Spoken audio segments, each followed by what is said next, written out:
So Catherine Haken, thank you for joining us. Just finishing our last day here on the Spanish Writing Retreat, and you were just telling me that this year it's been like... This year has been completely different to last. Last year I came to Spain, I hadn't started writing. I knew I wanted to write this book, I'd mapped it out with Karen, but I had not written the first sentence and I didn't know that I had a voice.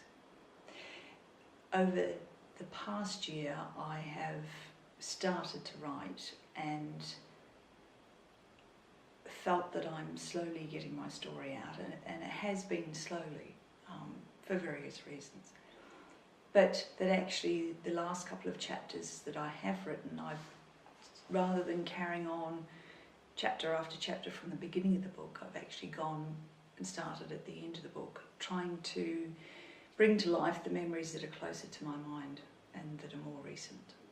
And for me that has worked, because when I'm writing my story there is a lot of emotion to dig out, and that can take time and can be quite exhausting.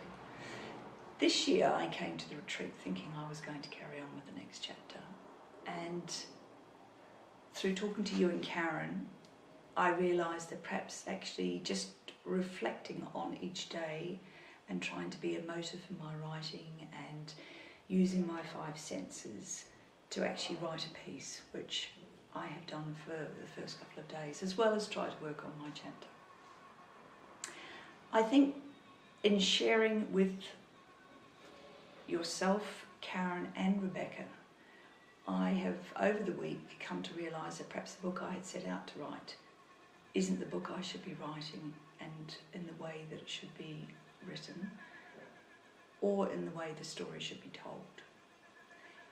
So I am actually going away from this retreat with not the word count, not the chapter written, but actually an insight now and a clear direction for which my book will take.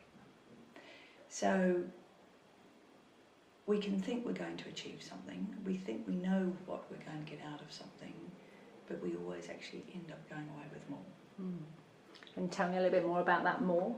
You come away with more? Well, I think because I'm coming away with some direction now. I now know the story that people want to hear, because all three facilitators have read the chapters, the last two chapters that I have written, and they can all actually see me as a person while I'm here on that retreat. That the actual essence of who I am isn't necessarily coming out on the pages. And perhaps the way I was writing the story also wasn't really in tune to the person I was, as far as bringing out the anecdotal stories, the humour, creating the emotions, the tears, which are probably all part of the story that I'm going to be telling.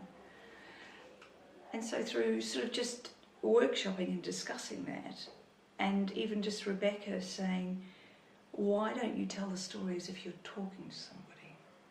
And that's the sort of style of language and flow that is sort of probably best suited to me. So I feel like, you know, there has been light bulb moments. And I can't wait to see that humour, because I've experienced it firsthand, so it'd be great when it'd be out there. Yeah. So if somebody was out there being sort of longing to write a book, have thought about going on a writing retreat, what would you say to them? I would definitely say come, because it's a space where you can focus inwardly. You are just focusing on yourself. You are not distracted by other things that may be going on in your life.